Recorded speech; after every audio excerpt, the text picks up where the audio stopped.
All right, so now I'm going to introduce our guest. Stephen Rifkind is an American music entrepreneur who is responsible for breaking some of hip-hop's hugest artists, or biggest artists, such as the Wu-Tang Clan, Mobb Deep, Akon, David Banner, Asher Roth, Joel Ortiz, and Big Pun, just to name a few.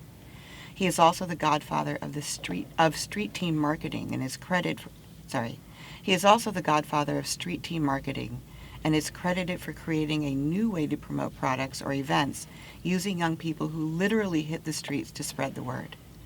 Currently, Stephen is running Loud Management and revamping Loud Records. He also has SRC Records, the Stephen Rifkind Company Street Team, and Loud Films paid in full. Welcome, Stephen.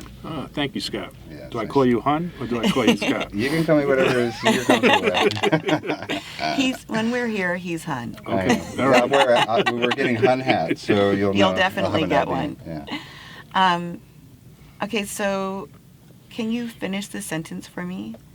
Or just state your only one in the room story. I was the only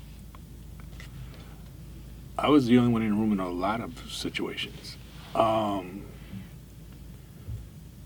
The one that sticks out to me is 1999, the NBA draft. Oh.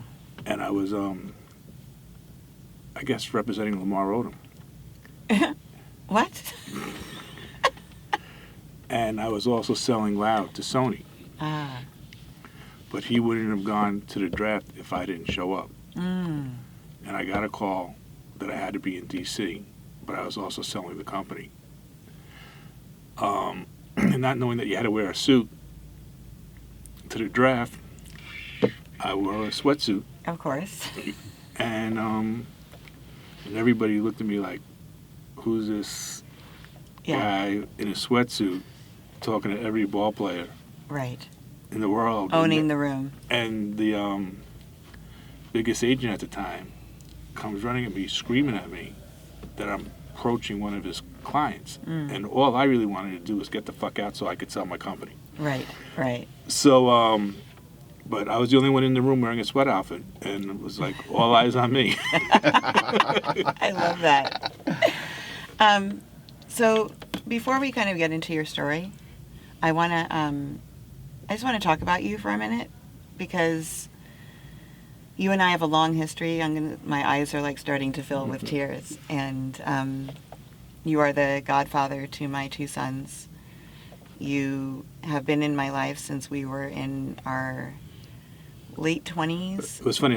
Sorry for cutting you. I was thinking about it today. Yeah. So it's 27 years, Laura, because we met on my birthday, my 30th birthday. Really?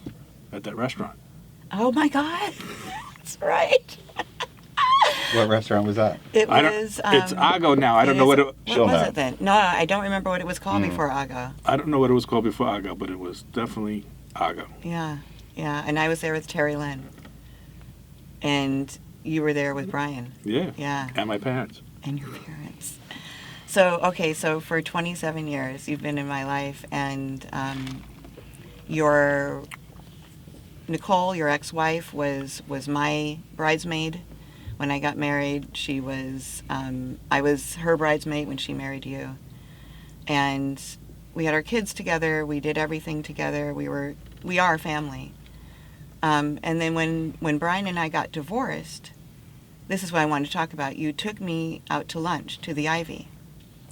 And I didn't know what you were going to say to me. I thought you were going to say to me that you couldn't be my friend anymore because you had to choose sides. And what you said was that that you love me and you wanted me to know that nothing needed to change between us, and that you were with me in anything that I needed going forward, you would provide. I remember that. Yeah. And I also asked what the rules were. Yes, you did. Sounds like a Seinfeld episode. Right. What are the rules for this? We didn't have a manual. We didn't know what to do. And it's, it's worked out that we've been able to remain a family, all of us, including Brian and his new wife, and, and you and your ex-wife, it's just, anyway. But I just had to tell you that, just to acknowledge it publicly, because it's really one of the most poignant moments of my life. And thank you. And I love you. I love you too.